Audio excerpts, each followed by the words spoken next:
everybody, welcome back to Working for the Rich and Famous podcast. Hope you've all had a good week. It's another scorching week here in London. Honestly, us British people, you can't please us. We moan half the time because it's freezing, and then when it gets hot, we moan again.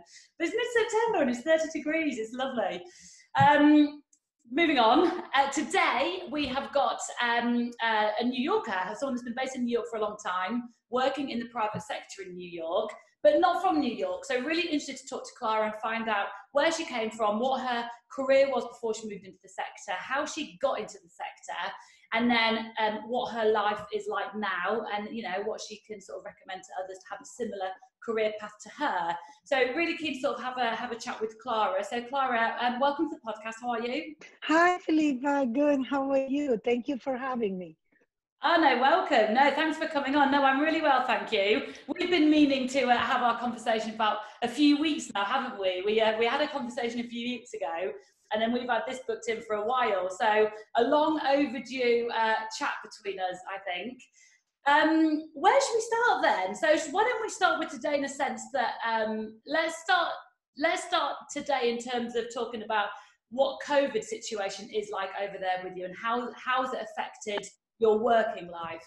Okay. COVID is, because the U.S. is so big, every state has been passing different phases of, depending of the, contamination. New York City became famous because we were the first state to have the big, numbers in terms of people infected. But because of that, I think we were the first state to become also more open to start restarting business and everything in general. Right now, we are like facing at the point that this coming week is gonna finally be open the restaurants for the public. They have been serving outside for the ones that have the facilities outside, of course.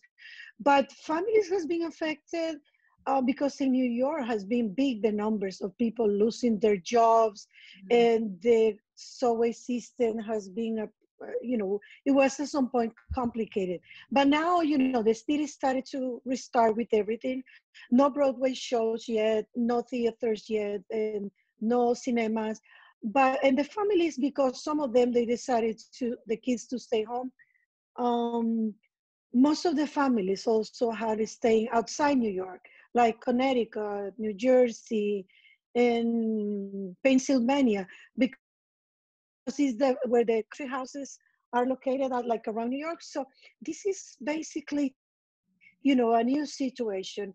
A new rule came to the private service sector, demanding for more living in positions, nannies, tutors. There has been like very high demand. And of course, it has changed the rules for everybody, in general. Yeah, it's been such a, who would have thought even sort of, 6-12 months ago, something so life-changing would sort of happen. It seems to have had such a big impact on absolutely everybody in every single sector. So let's just sort of hope that, we get to some kind of new normal as soon as possible. So, we can all sort of carry on. So tell us how long you've been working in the private sector for. Yes, I have been myself like 15 years since I relocated from my hometown, San Salvador, in El Salvador. And it was for me a really 180 degrees change in my career. In El Salvador, I have a different path in the telecommunication industry. I have a degree in industrial engineering, and in my first years, I worked for two big companies, and one of them was AT&T, then Lucent Technologies. And with them, I was working for the project management department. I started with something simple like a project scheduler, but the company gave me the opportunity to have the professional development in this field. And I had all the assignments for like inside the project management, doing cost control, asset and materials, and of course, project management. They gave the opportunity to travel around the world, starting with the projects, installing the stations, and commuting station for the telecommunication industry. So I came for a really good background in terms that I never knew that I was going to be useful now, because after being handling projects that represented more than $100 million in terms of cost management. Now, like, this is exactly a good experience for my actual field. Okay, and so a degree in engineering into estate management in New York. So what happened 15 years ago to make that switch? Okay. I have a big change in my life that I had to relocate to the US. And in that moment, it was a personal situation that I was getting divorced, and I thought it was a good idea to have a fresh start. And I thought I was going to have an opportunity to work for another telecommunication company. But 15 years ago, the industry was having a big, compression. And a friend in Georgia gave me this idea to come with the as an au pair, working for a family as a nanny of the kids for the afternoon. And this is how I came to the US, because even when I didn't have a professional experience, I had the experience as a mother. And because I love kids, and I have a genuine heart to, to mentor people and kids in general. My two sons are two successful kids, because that's the way that I see life. So I took this job like a challenge and to come here, and it was a really good experience. But then soon I realized that the industry was better located in other places like Florida, New York, and Connecticut. But then I moved to Florida at the beginning because I got a job with a family as a housekeeper. It was housekeeping, it was nanny. And they gave me the opportunity to start with zero experience in terms of professionally doing it. So I learned with them, like, to how to do everything. And little by little, because they saw my potential working in the administrative field, they never knew that I was coming with that background, traveling for different countries, helping with projects, but they saw my potential. And and I started managing the house, starting organizing the inventories, closets, vendors, contractors, setting up schedules for kids, even the dog. And little by little, I became like professional in this area. And this is how I started. So I was doing. I learned how to make beds like a 5-star style, and make bathrooms, set up beautiful tables. It was a really good school. It was a really good opportunity. Yeah, definitely. So what you've done, I think you were quite clever about your move, because you were obviously at a certain level in your career, and what some people may think at that point is, there's no way I'm going to drop right down to au pair level or housekeeper level. I want to go straight in at manager level. But obviously they're not going to have the skills to do that. You were quite sensible, and you thought, well, actually, I am brand new to this country and to this industry, so I'm going to start at the bottom and I'm going to demonstrate my capabilities and then progress from there. And that obviously paid off really well for you. And you had a family that gave you the opportunity and saw your potentials and obviously let you grow in the role. So I think that's a really lovely way to enter the industry, in a really humble way, to not brag about your qualifications or brag about your experience, but to just go and be grateful for the opportunity and then sort of grow from there. So so good for you. So how long was that period then, from your first au pair job to your first management position? How long did that take you? Okay. Uh, when I sort of was knowing the industry a little bit more, is this when I decided to move 5 years after to New York. I came to New York City, and also looking for families to have a better opportunity. At the beginning, I think the people that we migrate, we don't have exactly the freedom to pick a specific field, because we don't have not everybody has the residence, the green card to say, oh, well, I can work on my own. So we work what the job visa allows to work, so for a specific employer. But then when you have the freedom to say what you want to do, is when I saw that I love this industry. I really, got passionate what I do. And maybe I don't want to compete with young kids that they are so bright in the corporate world. So I decided to stay. I've targeted New York back then to start managing houses. And I came to New York and I came to my first, it was a hybrid in housekeeping and house manager in New York 10 years ago, a little bit more than 10 years ago.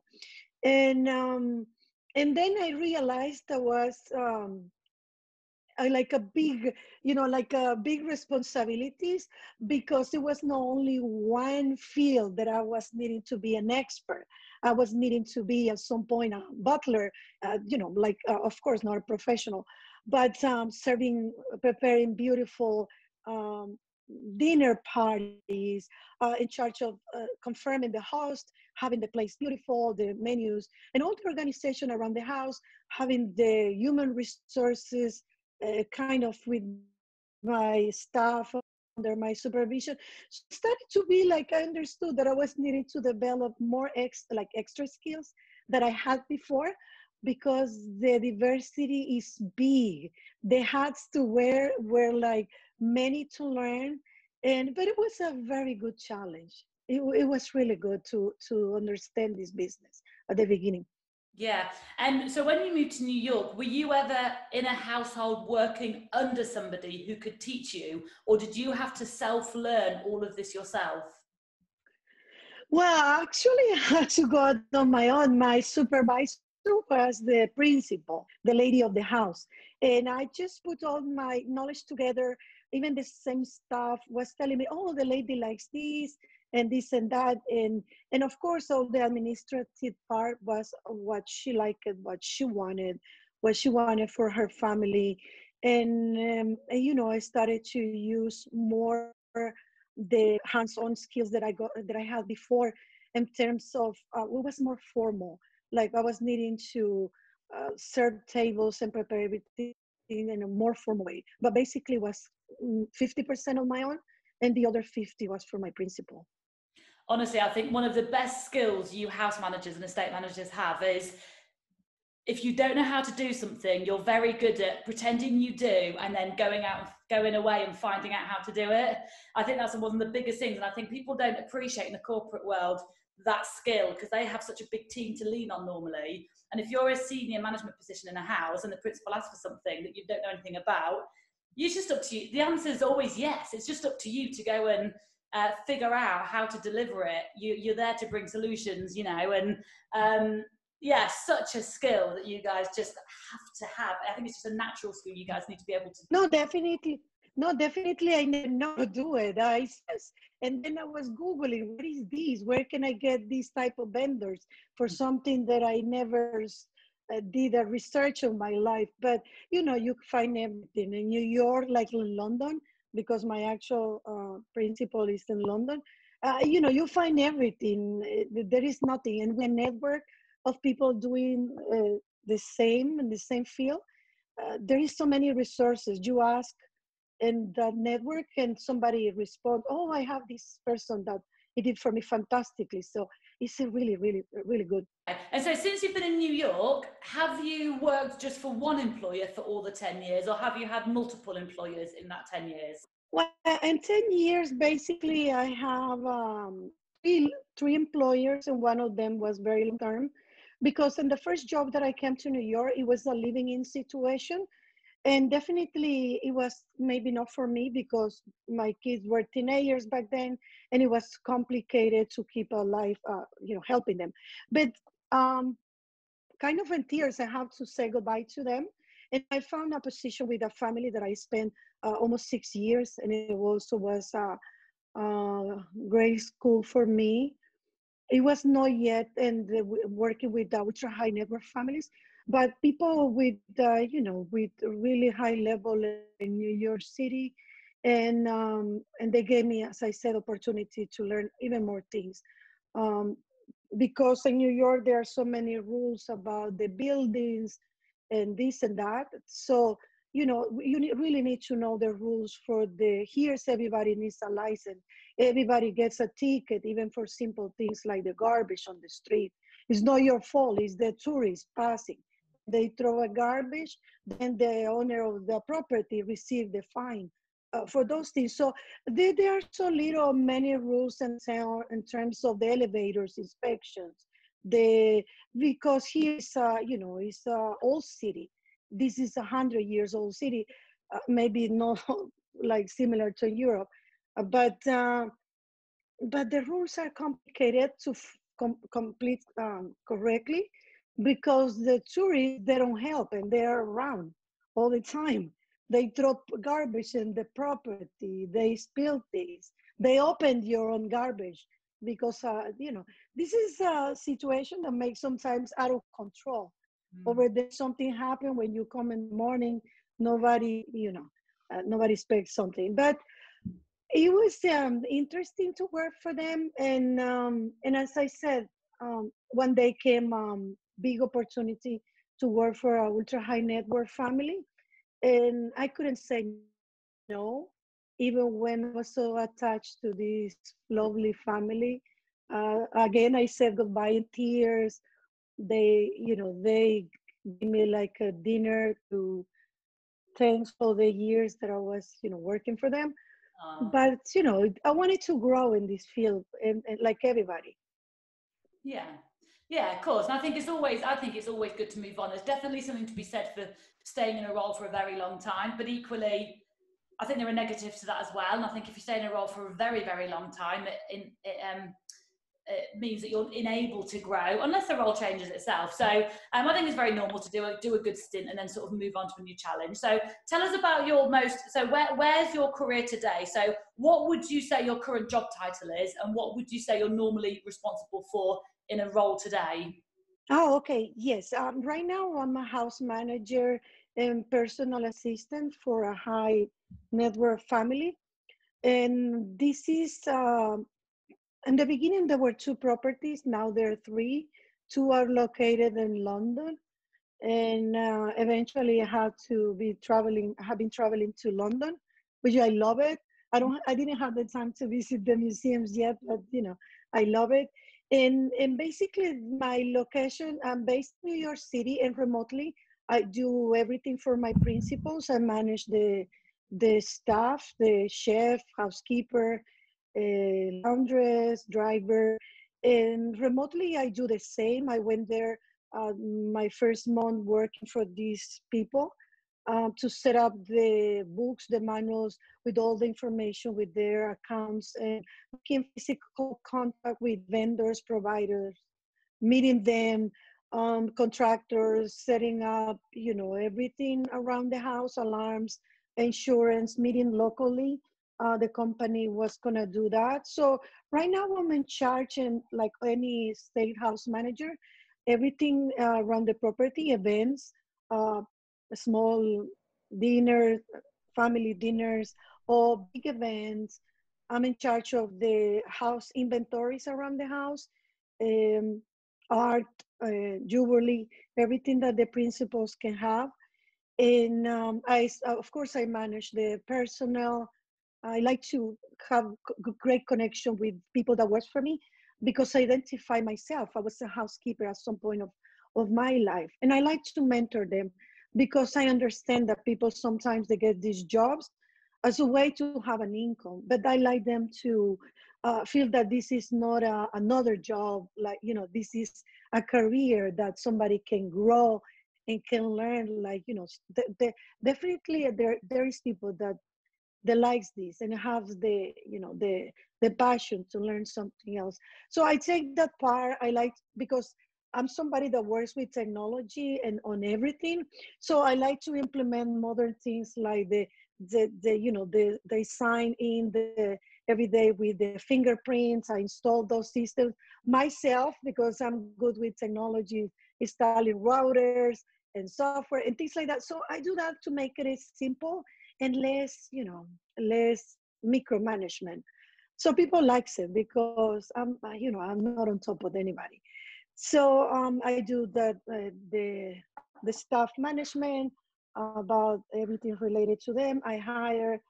Unfortunately, sometimes I had to fire people, and I have like a very maternal style. to people to give the opportunity to learn, and as I said before, to grow. And so my daily on the daily agenda, I come and I check all the calendar from my principal because I'm in charge of her appointments professionally and personally. So set up dinners, reservations, and if she's traveling, for example, I'm on call the 24 hours because a flight can be delayed or changed.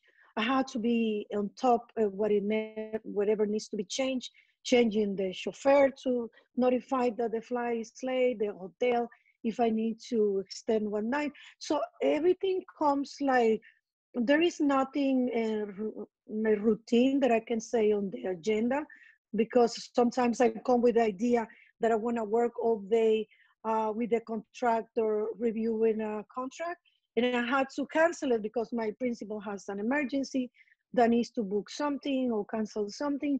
So, the day is very different every day, but very exciting. Like, is this something new happening every day? Yeah, you know what? That's such like a typical house manager role. It's so varied. It encompasses absolutely everything, with the added challenge, obviously, of the travel and the London properties as well. So really full roles, which is great to think that you came, you just worked your way up to that. There's a few things I was going to touch on in there. One, it must be, how do I say it? Your employers must be so pleasantly surprised when you turn up and fix all their technology, because they probably weren't expecting it from you if they didn't know your background. I don't know many people that have a sign in with the thumb. Like, that's cool that you're able to do it yourself, but also cool because it's just modern. It's just a new modern way of working, and like you say, technology is in place to make our lives easier, and so why not embrace it? I think a lot of people are scared of introducing technology. So good for you, and I can see how employees respond well to that, because it's in what can be seen as quite a fuddery-duddery industry sometimes. That must be quite cool to work in a household that's got such modern things in place like that. I also liked your the fact that you have a maternal management style, and I think having done that, having worked your way up, you've got the added benefit then of knowing the role yourself really well. You can lead by example, and people obviously respect that. So that's good. Do you typically have an American team, or do you have South Americans working with you? Do you have Brits ever working with you? What does your team normally look like? Okay, New York is, as everybody knows, a melting pot of all the origin nationalities. So literally, we are the United Nations here, like literally. So every job that I have been, we come from different countries around the world. In New York, particularly, you find people from the Caribbean, like from Puerto Rico, Dominican Republic, but as well you find from different countries. For example, if you want to hire a chef, it's a big community of Italian, Greek, chef. And the housekeeping area, mostly you find people from Asia, Philippines, Thailand, people that comes here, like the Latinos, to do sometimes hands-on jobs. And so, it depends. Half of my staff from Latin America. So my principals are happy that my first language is Spanish, sorry. So with Spanish, if they don't understand like completely a command, the English is still like, to me, not 100%. I'm still, working in, but some of the people that works with me, they don't understand like 50% of the, let's gonna call technical vocabulary. So I help them in Spanish. Of course, I don't speak other language to help the rest of the team, but people speak English. So this is, different. We are different, including myself. At the beginning, my accent is like, my principals are like, "Oh, you have an accent." I do. Your English is really good. Oh, thank you. Yeah, no, it's really good. When you are, hiring new staff into your into the home, do you typically like to do the recruitment directly, or do you like to use recruitment agencies? Oh, you know, typically I do it directly because I don't have staff that I need like certain level of education. So the screening is not so high, and most of the time is by recommendation. Somebody I'm looking for. I have a guest that is looking for a nurse assistant because they have a little health issue, or they come into New York for a surgery, and the family is hosting, the relative is hosting them to come, my principal hosting them to come to New York. So they need a nurse assistant or a nurse so I start calling my contacts. I need a person with these characteristics, and I find the people right away. It's very easy to find like this way. Yeah, no, brilliant. Now, obviously, I run a recruitment agency, but and not to talk myself out of business, but I'd always recommend people do their own recruitment. You know, the recruitment agencies are there for support. You don't have to use them, obviously, and there's always a cost involved. But I think that the agencies, the purpose of an agency is if you simply don't have time or access to the candidates that you need. You know, I'd always do my own recruitment if I can. I use agencies if I want extra support or I don't have time.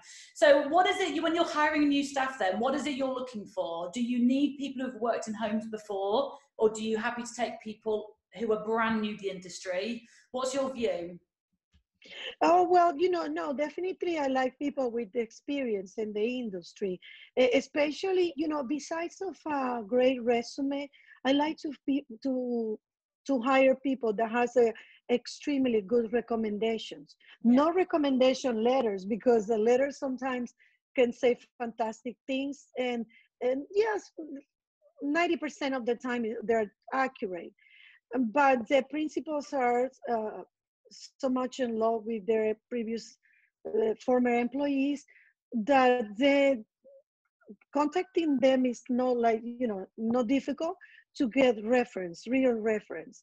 People, they said, I know this person and is the boss, because to me the knowledge is maybe 60%, 50%, and the other 50 is the attitude. People with a good attitude comes like to learn everything from scratch. The principal likes to make the bed with this and this little detail. So people with a good attitude learn very easy. So that is the people that I prefer, comes with good recommendations, to be a person, hardworking person, devoted to this industry. And the rest, it goes on and the rest is part of the training that they're going to have in the house.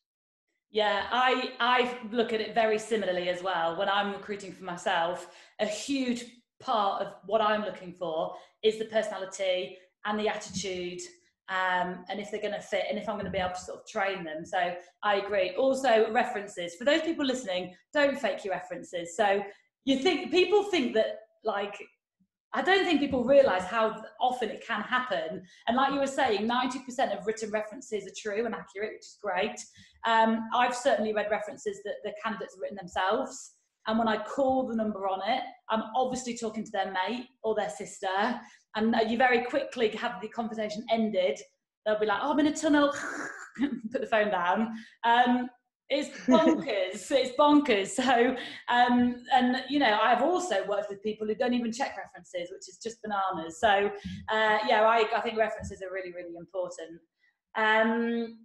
What do you enjoy about this sector? So what's kept you in this sector for the last sort of 10, 15 years? What do you enjoy most about it?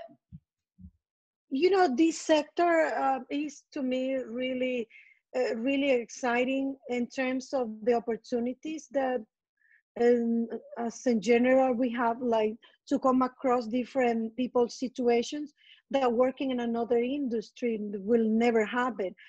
For me, I have been honored to come across people like famous in the industry. Like one day I met opera singer. I have seen, famous people like important CEOs. And I had the opportunity that I qualify unique in my life because I have seen like real art paintings, like something with two digit millions, and sometimes three. And I feel honored because some people just go to the museum and they see a replica or something. And to me has been like such a honor to be like a witness. Oh my God, this is the original of this. Yeah. So, you know, these type of things, and knowing people in the fashion like industry, top architects, and also, you know, networking with my colleagues and the different meetings that we are part in New York. So to me, it's such an opportunity, make it so exciting, so unique. I really like to please my principals, to see they are happy. They can go to bed thinking about their business that brings them income, and they are not concerned about little details in the house, and knowing that everything is organized and is working even without their supervision. To me, this is really, really, you know, rewarding for me, my career right now. Yeah, I can tell. You can just tell when you speak to people that those that are truly passionate about what they do really, really enjoy it. Feel privileged to work in this industry. Yeah, it's lovely. I think that's such like a common theme across quite a lot of people I've been speaking to. Just seem to love what they do, which is so lovely. How lucky are we to love what we do? The amount of people I speak to that hate their jobs blows my mind. So where are you today then? So you're obviously in New York. So are you right now looking for a new opportunity, or not right now? I know that people may listen back to this in the future, and you may obviously be sorted for work. But what does the sort of future look like for you? Is New York your home for the foreseeable future? Well, you know, I the market is changing for sure right now, and New York is, as I said at the beginning, changing in terms of principals want to keep their families, and if they have small kids or kids, they want to keep their kids safe. So some of them, they found during the pandemic comfortable staying for longer term at their country houses or at the beach house. And you know, so families, I'm assuming that is temporary, they're moving out of New York. So right now, my during the pandemic, my job has been in pause because it was kind of nothing to do, no trips, no nothing, no contractors coming, this and that. So right now, I'm open to new opportunities, and also I'm open to relocate, but only along the East Coast in New York. Because to me, for example, to relocate to the West Coast, like California, that is a dream market for me, is complicated. I have my now my home here, and I would love to go to California just for job reasons because I'm very career oriented. But it's the change is complicated. So I will prefer to, you know, to say that around New York, everything is still working for me, even when I have to leave New York. But I say everything is changing. Let's sort of wrap up then, because we've been talking for 35 minutes. So how these get time go so quickly? And I'm trying to be really conscious to keep these a bit short at the minute. So one thing I ask everybody, I don't know if you've got an answer to this, but is there anything that you've seen over the last 15 years, like quite a bizarre thing that you've seen at work, a bizarre, anything happen weird with staff or with your job or with your client, any bizarre story that comes to mind? Oh my God, bizarre maybe not, but maybe a funny story that, you know, I was working for the family that I was coming. My schedule was a little late because I was letting them to get ready to go to work. And sometimes my principal, she was out of the house, so she was getting ready to go out. And in between, I was like chasing her for to get a signature or to ask something specific. And, you know, and sometimes she was just goodbye, call me because I'm running late. So that was like every day, like a pink silk bathrobe, something really nice. So I see from the end of the hallway without my glasses, the silhouette, and I said, "Oh my God, I need to ask this." So I run, and when I go at the end, I hear and it was the husband. Like, oh my God, sorry. It's, so because I thought it was she when I saw that. And then so I was running behind her. And he said, oh, sorry. Like, he was so embarrassed. And at the end said, oh, I'm sorry. Later on, he said, I was wearing this because I was in a rush. And I put my wife's, you know, so because, you know, when you are working in the home, you see, you know, things that you had to be blind. And, you know, it was just funny. It was just a funny event. That's hilarious. Thank God he was wearing a robe, but he wasn't wearing nothing. At least he was wearing a robe. Well, in other places I have seen, like, you know, more, you know, things, but we are blind. We are just blind and we hear nothing, we see nothing. Yeah, no, exactly. I think that must be the case in so many homes. I think staff must see so many things that they probably shouldn't, but you just erase it from your mind. It's just part and parcel of the job, isn't it? Fabulous. So, right, just to wrap things up then, so I've just got a few quick fire questions. They're super quick, super easy, and then we'll sort of like let people get on with their day. So, do you prefer roles that involve travel or not? Either. I like both. Either. Yeah, perfect. I don't have preference. Yes. Do you believe an estate manager should be available 24/7 to the principal? Yes, I do believe. I do believe. We are the person in charge of everything. We do. I agree. What's your biggest turn off in staff? Well, in the corporate world, I was managing 30 people, but working here, managing private staff has been 10, 12. Fair. But sorry, what do you, and what's your biggest bugbear? What's the biggest frustration in a staff? What could they do that annoys you the most? Oh, you know, good question. Maybe something that really like turns me off is when the personnel is not motivated, when they don't understand that we are here to please the principal. Just like they don't understand, oh, we did that already. No, we're gonna change it because they want it different, and you know, that's maybe. Yeah. That part. Do you prefer working with families who have young children or not? I like both. Very diplomatic answer. I love children. I love dogs, cats, and you know, that doesn't change anything for me. Oh, fabulous.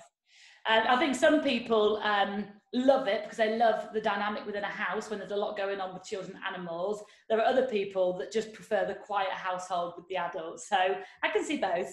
And then finally, do you concentrate is better? Sorry. That's all right. To concentrate is better, but to enjoy the job is like, you know, it's also part of it. Yeah, of course. And it's nice to see the kids grow up, you know, it's nice to see you're part of the family, hey. And then finally, do you motivate more with a carrot or the stick?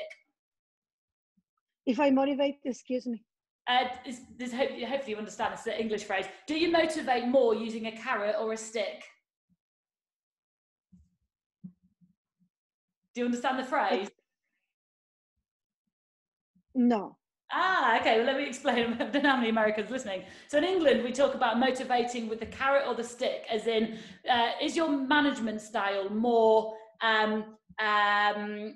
telling people what they should or shouldn't do and instilling fear in them? Or is it more encouraging and motivating and, you know, and incentivizing them to do well? Oh, okay. So if you want to ask the question again, and I will answer you. Do you prefer? Yeah, because we don't use the expression. So for me, it's like it's something new. No, that's all right. So do you prefer to motivate with a carrot, i.e. incentivizing people, tempting them, dangling a carrot, or do you prefer to motivate them with a stick, as in using fear to get what you want out of them? Yes, to me it's like the mix of, you know, like to motivate people, but I don't use like the boss style because I grew up in a new generation of leaders and no bosses anymore.